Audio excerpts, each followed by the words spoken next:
The show approaches its end, and Luz contemplates the difficult decisions that she has to make. It is these decisions that will be the driving dramatic force for the Owl House in its last few episodes. We have a shortened season 3, and thus the show does not have a lot of time for little meandering side adventures.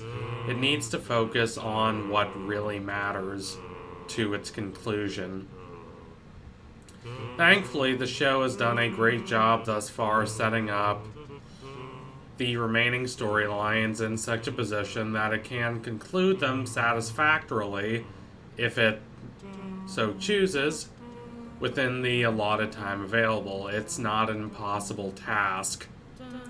The Collector has embarked on his anarchic rampage of fun and pleasure and devastation, while Belos, amorphous, scheming, and inscrutable, has survived in a little daub of goo that has attached itself to our party as they head back to the human world. These storylines are interesting, and I do hope at least that we get some conversations between Belos and Hunter to help resolve that relationship and dig into Hunter's nuanced and heartbroken feelings about the loss of his terrible yet still present abusive father figure. He distorted his mind and twisted his conception of the world, giving him a false impression of love and appreciation and affection. And yet, Belos, for the longest time, was the only one who was there.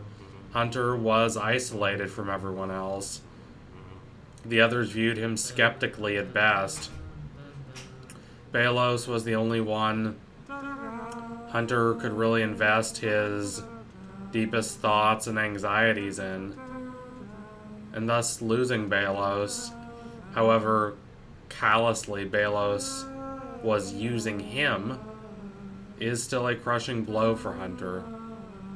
There aren't any easy answers here. There aren't any pat, neat, tidy emotional resolutions. And I hope that the show manages to dig in to that ambiguity.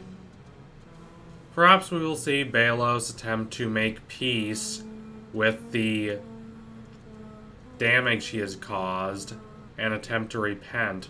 Perhaps he will recognize all the opportunities and wondrous chances that he lost because of his monomaniac obsession with destroying witches and using them as part of his grotesque genocidal rage. There could be a similarity to what happens to Andreas at the end of Amphibia.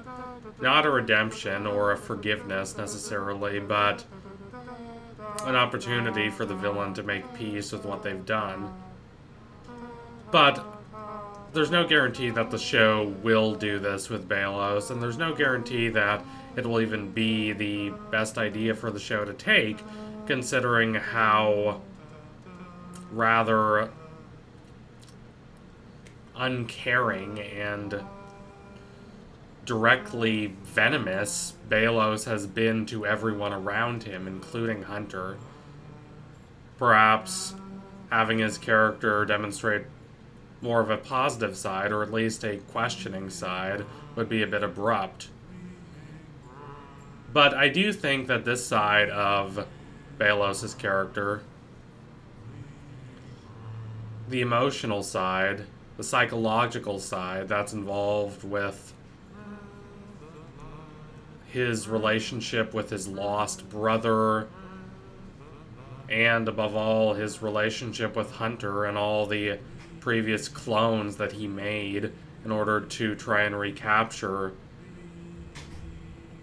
that relationship in a way that was amenable to Belos' callous, selfish interests. That's what matters to Belos. And if the show is going to spend more time on him in its last 3 episodes, I hope that it devotes time to that kind of storytelling. Having Belos be this present threat would be a bit anticlimactic, considering how unceremoniously he was smooshed into grotesque black goo by the Collector, and considering how Belos is not even the most major threat that our heroes face at the present time. If we didn't see any more of Belos, his ending, as we saw it at the end of Season 2, would still be appropriate. It would fit the failings and passions of his character.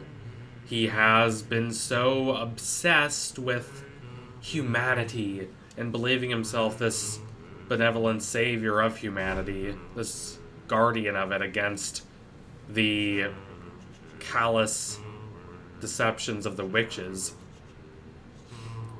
He trusts Luce at the end because she is a fellow human. He believes her more than he should, and he pays dearly for it. And even after he has lost all human cohesiveness and intellect and is reduced to a feral, monstrous wreckage, he shambles on until the Collector capriciously destroys him for the crime of deceiving him, of conducting one of the many deceptions that Belos has played throughout the centuries. It's a fitting ending for Belos. As for the Collector, I do want to see how our heroes are going to pacify him. I am interested to see what approach the show takes with this character, whether it decides to make him this cackling, wild-eyed villain who must be defeated for the good of the realm, or whether they play him as more misguided and our team is able to control and direct his feral, amoral energies to a more productive end. But other than that, we don't know enough about the Collector to make him that emotionally poignant a character. That's not saying the show hasn't weaved this web of mystery and intrigue with all these hidden details surrounding the Collector. And it's done a great job of that. But having a compelling mystery does not equal being emotionally and psychologically and philosophically insightful. Eventually, you reach the end of the story. The mystery has to be solved. Unless you're intentionally planning to dissatisfy your audience, which the Owl House does not seem to be doing, and you're left with the characters, with the people and their emotions and ideals and values. That has to be crystalline, purified, and lucid if the show is going to make an impact through its use of a character, and we don't really have that for the Collector. But obviously the show is going to have to give a resolution of some sorts to Belos and the Collector, since they are our two major antagonists. The show does not necessarily have to give time to the wrapping up of every single little character story throughout the show.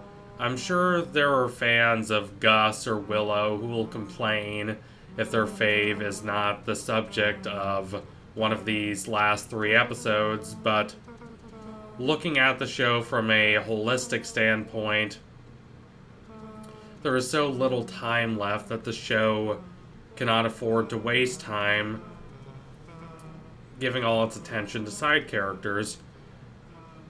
I wouldn't be angry, per se, if the show spent a few scenes wrapping up V's story, or Gus's, or Willow's, but if the show lets the wrapping up of all these side stories become the focus, then number one, the show would become necessarily diffuse, exaggerating a problem the show has always had due to its large cast of characters, and number two, it would take time away from what the show needs to spend its time demonstrating, which is the ultimate search for catharsis in our major heroes.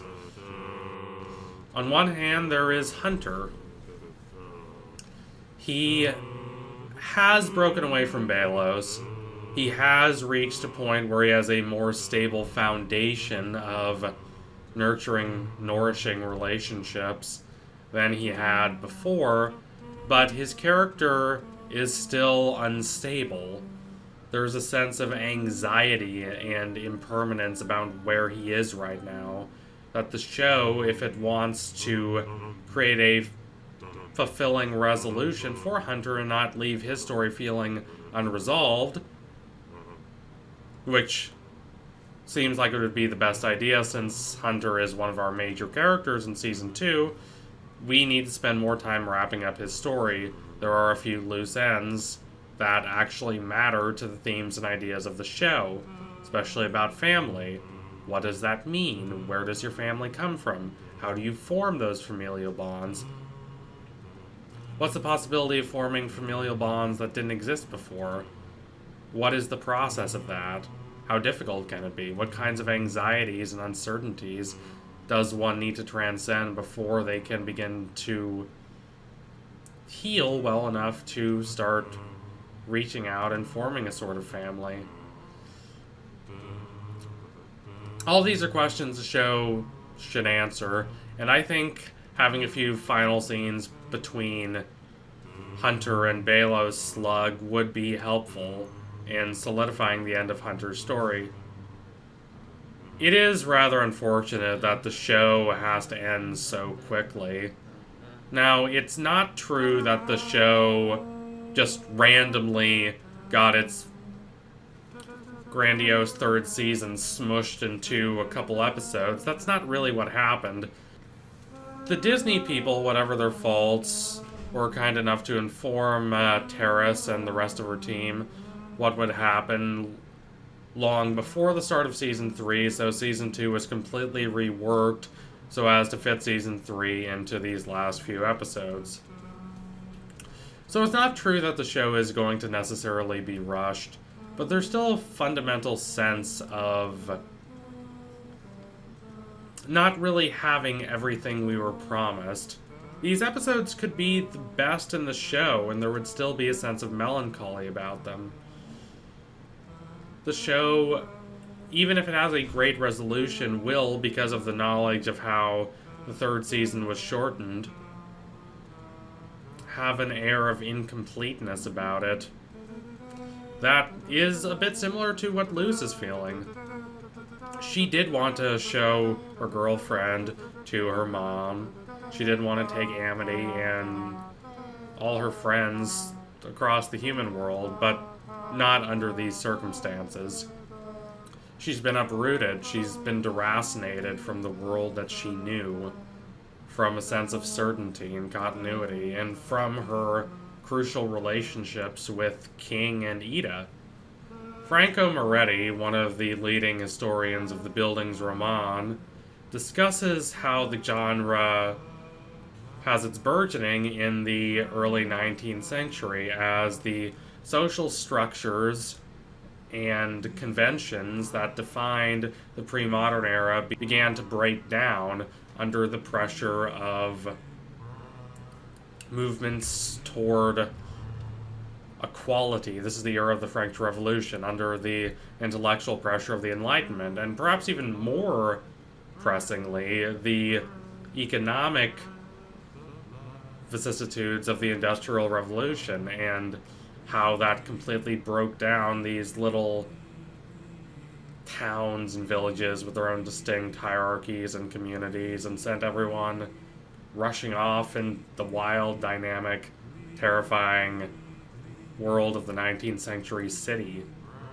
This is particularly relevant to the bildungsroman because these feature characters who are young, yes, but who have also lost that sense of wholeness and continuity. They were unsatisfied with their previous life. It left them rather constrained, so they're left to wander through the world, exploring these different social environments, these different possibilities for relationality and interaction, and trying to create a sense of wholeness, a sense of confidence in the self. I would say that Luz fits into this tradition very well.